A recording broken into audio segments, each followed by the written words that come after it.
우리는 지난 시간 하나님께서 엘리야를 사르밧에 보내셔서 과부를 통해 어떤 훈련을 시키셨는가를 살펴봤습니다.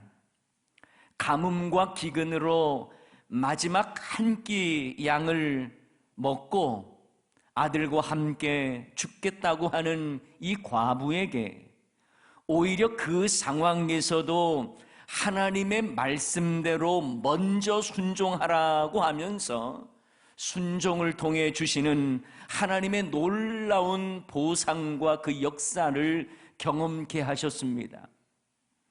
이 일을 통해서 엘리야는 어떤 상황에서도 하나님의 말씀에 순종해야 하는구나, 아무리 환경이 힘들더라도 하나님의 명령에 먼저 순종하면 하나님께서 채우시고 놀랍게 역사하신다는 것을 직접 체험했을 것입니다.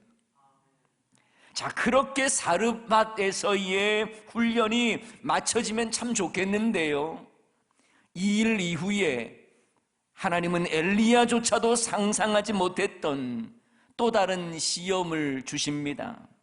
바로 과부의 아들이 병세가 위중한 상태에서 죽게 된 것이죠. 과부에게 유일한 소망이었을 아들, 삶의 이유가 되었을 아들이 죽었습니다. 이젠 과부에겐 살아갈 소망이 다 끊어졌어요. 그러자 과부는 전에 받았던 은혜는 다 잊고 절망하며 원망을 합니다. 계속 공급되던 이 통의 가루와 병의 기름의 기적에 대한 감사는 사라지고 엘리야를 향한 원망만이 일어납니다. 18절에 그 내용이 나와 있죠. 여인이 엘리야에게 이르되 하나님의 사람이여, 당신이 나와 더불어 무슨 상관이 있기로 내 죄를 생각나게 하고 또 내 아들을 죽게 하려고 내게 오셨나이까? 사르밧 여인의 모든 삶의 기반이 무너진 상황에서 그 모든 책임을 엘리야에게 돌리는 것 같습니다. 그런데 오늘 본문 말씀을 보면서 약간의 의문이 생겨요. 사르밧 여인은요, 엘리야를 향해서 하나님의 사람이여 이렇게 불렀거든요. 그런데 그를 원망하더라는 것입니다. 왜 그랬을까요? 왜 엘리야를 원망하고 엘리야 때문에 자신의 아들이 죽었다라고 말하는 걸까요? 저는 이 내용이 주는 의미가 있다고 생각합니다. 사르밧 과부는요, 바알 숭배가 가득했던 이 시돈 지역의 사람이에요. 이 사르밧이 그런 동네입니다. 비록 엘리야를 통해서 놀라운 기적을 경험했지만 과부의 마음속에는 여전히 바알 신에 대한 기본적인 뿌리가 남아 있었던 거예요. 쉽게 말하면 사르밧 과부는 자신이 엘리야를 가까이 함으로 바알의 진노를 받았다고 생각하는 겁니다. 그들에게 바알은요, 풍요의 신이며 동시에 생명의 신으로 인식되었습니다. 그래서 바알이 비를 내리고 생명을 키운다고 생각했던 것이죠. 그렇게 알고 그렇게 생각하며 살아왔던 이 사르밧 과부, 바알 숭배가 익숙해진 상황에서 이 과부는 비록 하나님의 놀라운 역사를 경험했지만 여전히 마음속에는요, 바알을 버리고 하나님을 섬긴다는 것에 대한 찜찜함이 남아 있었던 거예요. 그런 중에 자기 아들이 죽었으니 그 모든 원인을 엘리야에게 돌리면서 하나님을 믿지 못하겠다 하는 것과 같습니다. 괜히 하나님의 명령대로 엘리야를 섬겼고 가까이 했다가 결국 바알의 저주를 당했다고 생각하는 거예요. 여러분, 이런 일들이 요즘에도 많이 있어요. 전에 금요 기도회 때인가요? 제가 한번 말씀을 나눴던 이야기인데요. 제가 전에 사역했던 교회에서 어느 집사님이 시어머니가 예수님을 믿고 교회 다니기로는 결정했는데 여전히 불안해 하더라는 겁니다. 이젠 교회도 다니게 되었으니 집에 있는 부적도 좀 떼고 신주단지도 좀 없애려고 하는데 그렇게 하면 해코지를 당한다고 못한다는 거예요. 그래서 목사님이 좀 오셔서 자기 대신에 좀 이 어머니 대신에 집안에 있는 부적과 신주단지를 좀 없애달라는 겁니다. 제가 그래서 그 어머님 댁에 가보니까요, 정말 집안 곳곳에 붉은 글씨의 부적 많이 붙어 있고요, 신주단지와 큰 염주도 있더라고요. 저는 하나님의 말씀으로 이런 것들 아무것도 아닙니다. 말씀드리고 제가 부적을 다 뗐어요. 신주단지도요, 제가 해결하겠다고 가져와서 제 차 뒤트렁크에다가 넣었습니다. 그런데 제가 사역이 바쁘다 보니 차 뒤트렁크에 신주단지를 실어놓고는 몇 개월간 깜빡하고 있었던 거예요. 제가 신주단지 모시고 차 운전했던 사람입니다. 나중에 버리기는 했는데요, 버리고 나서 너무 후회가 되는 게 있어요. 뭘까요? 신주단지 안에 있었던 그 흰쌀이 너무 아까운 거예요. 근데 그때는 그 생각을 못하고 그냥 버려버렸거든요. 그런데 그 흰쌀, 참 밥을 해도 몇 끼니가 나왔을 그 밥을 못 해먹은 것이 안타깝고 아쉽더라는 것이죠. 그런데 여러분, 의외로요, 많은 사람들은 우상과 귀신에 매여 있습니다. 한 번은 어떤 시골에 사는 어르신이 주변 사람들이 권유해서 교회 한번 나와갔는데요, 교회 갔다 와 보니까 새끼 병아리가 3마리가 죽어 있더라는 거예요. 2일 후에 이분은 내가 교회 갔더니 벌 받아서 이렇게 된 거라고 그렇게 생각하면서 교회 안 나갔더라는 겁니다. 오늘 본문에 보면 사르밧 과부도 마찬가지인 것 같아요. 하나님의 사람 엘리야를 통해서 놀라운 기적의 역사를 보았습니다. 자신이 정말 상상치도 못한 일들을 경험하고 있었어요. 그런데 자신에게는 너무나 소중하고 아꼈던 아들이 죽었으니 바알 신의 저주를 받았다고 생각했던 것이죠. 그러니 과부는 엘리야를 향해서 당신은 하나님의 사람이라고 부르면서도 아들이 죽은 것에 대한 책임을 엘리야에게 묻고 있다는 사실입니다. 그때 엘리야는 죽은 아들을 그 여인의 품에서 받아서 자기가 거처하는 다락에 올라가서 자기 침상에 누이고 하나님께 부르짖습니다. 그리고 그 아이 위에 몸을 3번 펴서 엎드리고 여호와께 부르짖습니다. 아이의 혼이 그의 몸에 돌아오게 해달라고 간절히 기도합니다. 사실 엘리야의 이 기도의 내용을 앞부분에 보면요, 약간 원망한 듯한 느낌도 들어요. 내 하나님 여호와여, 주께서 또 내가 머물고 있는 이 집의 과부에게 재앙을 내리사 그 아들로 죽게 하셨습니까? 엘리야도요, 하나님 앞에 참 탄원하고 있는 거죠. 엘리야의 이 말 속에는요, 아니 밀가루가 떨어지지 않고 기름이 병에 그치지 않는 그 기적만 보여주셨으면 딱 좋을 텐데 왜 이런 어려움을 가련한 과부에게 주셨습니까? 이런 원망이 담겨 있는 것입니다. 사실 우리들도요, 이런 마음을 갖게 될 때가 많아요. 하나님이 살아계시는데 왜 내게 이런 일이 있습니까? 아니, 내가 이런 일 당하려고 신앙생활 한 줄 아십니까? 그런데 여러분, 사르밧 과부의 아들이 죽은 것은요, 하나님께서 아직도 그 여인의 마음속에 남아있는 이 바알 숭배 신앙을 뿌리 뽑고자 하신 거예요.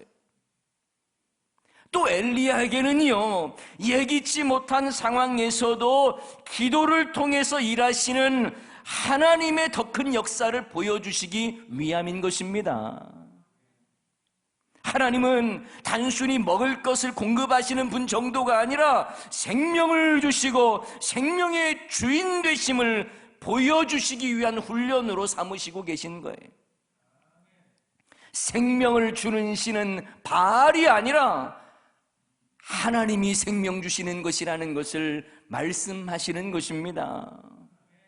하나님은 엘리야에게 완전히 끝났다고 생각되는 그 시점에도 하나님 앞에 부르짖고 간구할 때에 하나님의 이루시는 놀라운 일을 경험케 하심으로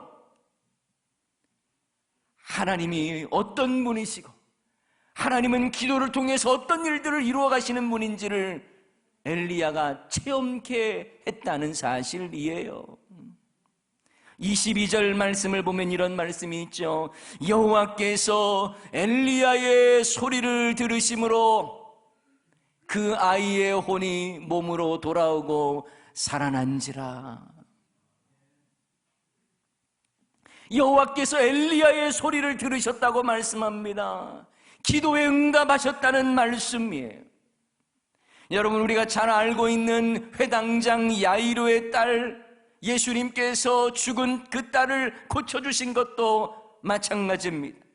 죽을 병에 걸린 딸을 고치기 위해서 회당장은 예수님께 나와서 간청합니다. 그리고 예수님은 회당장 집을 향해 함께 동행하며 그 집을 향해 나아가고 계십니다. 그런데 가는 도중에 하인이 와서 이미 딸이 죽었다고 말합니다. 그때 예수님은 회당자에게 이렇게 말씀하죠. 두려워하지 말고 믿기만 하라. 그리고 예수님은 죽은 야이로의 딸을 향해 잔다고 말씀하시고 이미 죽었던 회당장의 딸을 일으키십니다.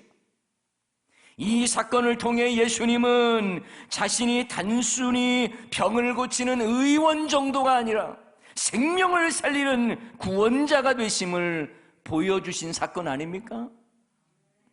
마찬가지로 하나님은 사르밧 과부에게 그들이 생명의 신처럼 숭배하고 있는 바알은 거짓이고 오직 하나님만이 생명의 주관자 되심을 보여주신 사건이에요.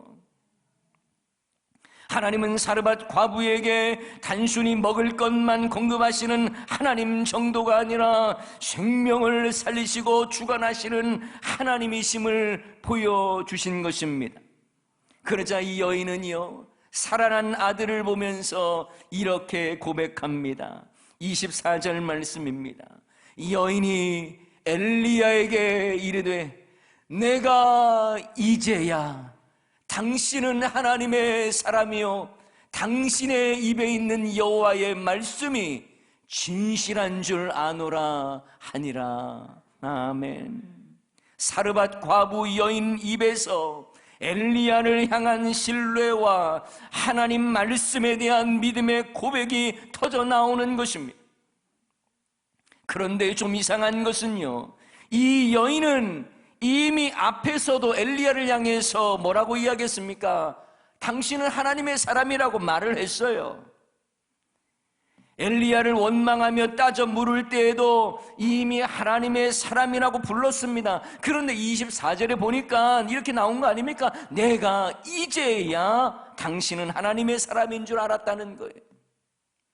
내가 이제야 당신은 하나님의 사람인 줄 알았다.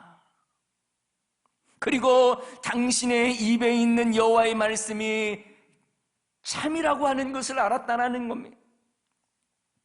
여러분, 이것은요, 전에 과부가 엘리야를 향해서 당신은 하나님의 사람이라고 불렀던 것은 그냥 불렀던 거예요.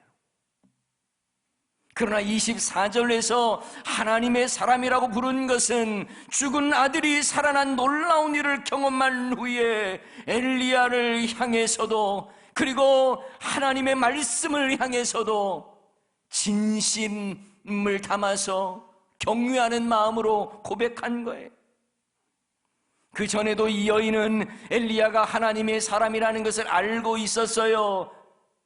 자신이 순종할 수 없는 상황에 순종했더니 하나님께서 놀랍게 채워주셨다는 것도 경험했습니다. 그러나 자신의 생명과도 같은 아들을 잃고 나니까 전에 받았던 은혜를 다 잃어버리고 놀라운 기적도 전혀 중요치도 않고 오히려 엘리야와 하나님을 원망합니다.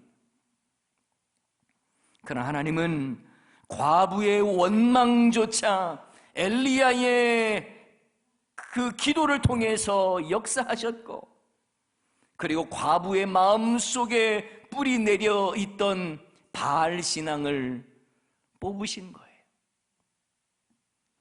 그리고 엘리야에게는 기도의 능력이 무엇인지, 죽은 자를 살리시는 하나님의 능력도 보여주신 것입니다.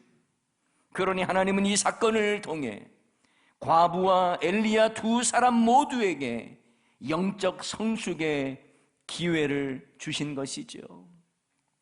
여러분, 우리의 신앙은요, 피상적이 되어서는 안 됩니다. 막연한 신앙이 돼서는 안 돼요. 실제로 하나님의 선하심과 그 능력을 경험하는 삶을 살아야 하는 것입니다. 여러분, 시편 34편 8절 말씀에 보면 이런 말씀이 있습니다. 너희는 여호와의 선하심을 맛보아 알지어다. 그에게 피하는 자는 복이 있도다.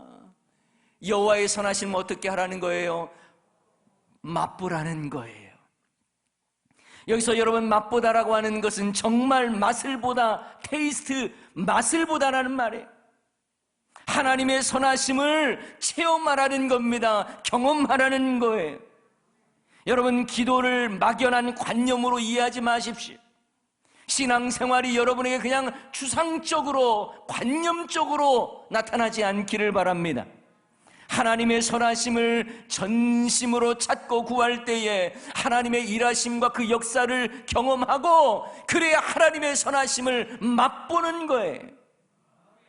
하나님의 은혜의 보따리는 항상 열려 있습니다. 저는 하나님의 은혜가 여러분에게 그저 교리가 되거나 이론이 되지 않기를 바랍니다. 하나님의 은혜는 맛보고 누리는 것입니다. 체험해야 합니다. 하나님의 살아계심과 그 능력을 날마다 맛보시기를 주님의 이름으로 축원합니다. 폭풍우가 몰아치고 험한 파도가 몰아치는 영국의 한 부둣가에 한 청년이 어부에게 찾아와 부탁을 합니다. 선생님, 저를 배에 태워서 저 폭풍 속으로 들어가게 해 주실 수 있습니까? 위험한 줄은 알지만 꼭 부탁드립니다. 그리고 무사히 돌아온다면 많은 보상을 드리겠습니다. 게다가 이 청년은 한 가지 더 부탁을 합니다. 어떤 일이 있어도 제가 배 안에서 숨지 않도록 저를 돛대에 묶어 주십시오. 결국 청년의 간청에 어부는 어쩔 수 없이 폭풍을 향해 배를 띄웠습니다. 몇 번의 위험한 고비를 넘겨 무사히 항구로 돌아왔어요. 항구에 도착한 어부는 이 청년에게 묻습니다. 자넨 왜 이렇게 위험한 일을 하나? 그때 청년은 말합니다. 예, 저는 화가입니다. 그런데 폭풍과 험한 파도를 그림에 제대로 담고 싶은데 체험하지 않고서는 제대로 그릴 자신이 없었습니다. 이 청년이 누군 줄 아세요? 바로 21살 때에 왕립 아카데미의 인정을 받아서 영국 최고의 화가로 불렸던 윌리엄 터너였습니다. 그리고 이 경험을 토대로 그가 그린 그림은 터너의 최고의 작품으로 평가받는 해상의 폭풍우라고 하는 작품입니다. 한번 사진으로 볼까요? 이 작품이에요. 여러분, 우리의 신앙도 마찬가지입니다. 영적 싸움이라고 말만 하지 말고요, 영적 싸움을 치열하게 싸우고 승리해야 하지 않겠습니까? 기도에 대해 말만 하지 말고 기도하는 삶을 살고 기도의 능력을 체험해야 하지 않겠습니까? 여러분, 예수님도요, 단순한 이론가가 아니셨잖아요. 기도하라고만 말씀하신 분이 아니라 기도의 삶을 사셨던 분이에요. 사랑하라고 말씀만 하신 것이 아니라 십자가의 사랑으로 죽기까지 사랑하셨습니다. 남을 섬기라고만 말씀하신 것이 아니라 종처럼 제자의 발을 씻기셨습니다. 이처럼 저와 여러분도 예수님처럼 삶으로 실천해야 합니다. 우리의 삶을 통해서 하나님의 살아계심을 보여주고 또 우리 또한 하나님의 선하심을 맛보아 알아야 하는 것이죠. 그래서 저는 오늘 본문 말씀을 비추어서 여러분에게 한 가지 권면하고 싶습니다. 여러분은 과연 하나님의 사람입니까?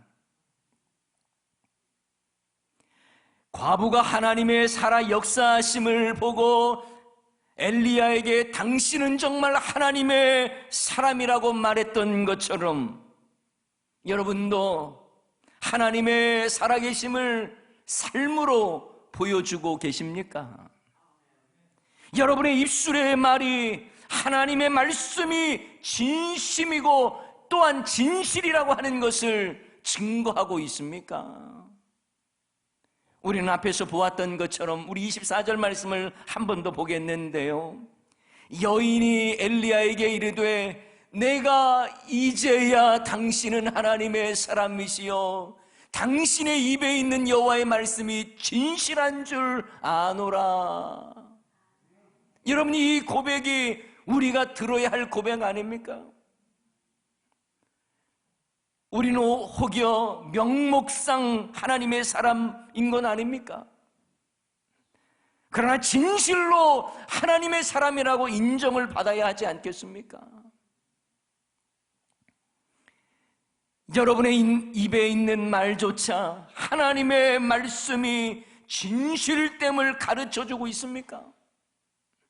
여러분의 입술의 말이 진실을 보장하는 언어가 되고 여러분의 삶이 신용을 보장하는 삶이 되고 있습니까?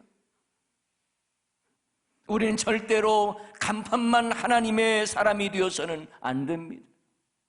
성도라는 이름에 합당하게 살아야 하며 여러분의 입에 담은 하나님의 말씀이 진실되다고 하는 평가를 받아야 합니다. 여러분, 엘리야가 등장했을 때에, 성경에서 엘리야를 말했을 때에 첫 문구가 뭔 줄 아세요? 그건 바로 디셉 사람 엘리야였습니다. 예전에도 말씀드렸습니다만 디셉이라고 하는 지역은요, 성경학자조차도 쉽게 이곳이다라고 추정하기 쉽지 않은 장소예요. 분명한 것은 잘 알려지지 않은 촌구석입니다. 잘 알려지지 않은 마을이에요. 한마디로 말하면 촌뜨기라고도 말할 수 있습니다. 그랬던 엘리야가 더 이상 디셉 사람 엘리야가 아니라 하나님의 사람이라고 불려지고, 그가 하나님 앞에 기도하고 놀라운 일들을 이루어가는 것을 보았을 때에 이제야 당신이 하나님의 사람인 줄을 내가 믿겠습니다. 당신의 입의 말은 하나님의 진실을 담은 말씀이라는 걸 알겠습니다 라고 고백했다는 사실이죠. 저와 여러분의 삶이 또한 이러해야 합니다. 누가 뭐래도 저 사람은 하나님의 사람이야, 저 사람의 입에서 나오는 말은 믿을 수 있어, 저 사람이 믿는 예수님은 정말 믿을만해, 이렇게 인정받을 수 있기를 바랍니다. 베드로전서 4장 11절 말씀, 만일 누가 말하려면 하나님의 말씀을 하는 것 같이 하고, 누가 봉사하려면 하나님이 공급하시는 힘으로 하는 것 같이 하라. 이는 범사에 예수 그리스도로 말미암아 하나님이 영광을 받으시게 하려 함이니 그에게 영광과 권능이 세세 무궁하도록 있느니라. 아멘. 목사도 마찬가지겠죠. 목사가 당신은 진실로 하나님의 사람이라는 말을 들어야지, 저 사람은 사업가인지 목사인지 모르겠다는 말을 듣거나 심지어 야바위꾼이라는 소리를 들을 것 같으면 목회 그만둬야죠. 목사가 말을 전하면 성도들이 하나님의 말씀으로 받아들이면서 영적 권위를 인정해야지, 목사가 말의 신뢰를 잃어버리고 매사 거짓말처럼 들린다면 이건 너무 불행한 일 아닙니까? 성도들도 마찬가지지요. 직분자는 더더욱 그렇습니다. 저분이 말하면 믿어도 된다가 돼야죠. 대연중학교의 성도가 말하면 그 말이 진실이라는 걸 보여줘야죠. 그렇지 않다면 우리가 어떻게 복음을 제대로 전할 수 있겠습니까? 어떻게 이 세상을 향해 선한 영향력을 미칠 수 있겠습니까? 바라기는 여러분 모두 다, 여기 계신 모든 분들이 삶으로 하나님의 살아계심을 증거하시고 입술로 하나님의 말씀이 진실되다는 것을 보여주시기 바랍니다. 그래서 우리 모두가 다 하나님의 사람으로 인정받는 자 되시기를 주님의 이름으로 간절히 축원합니다.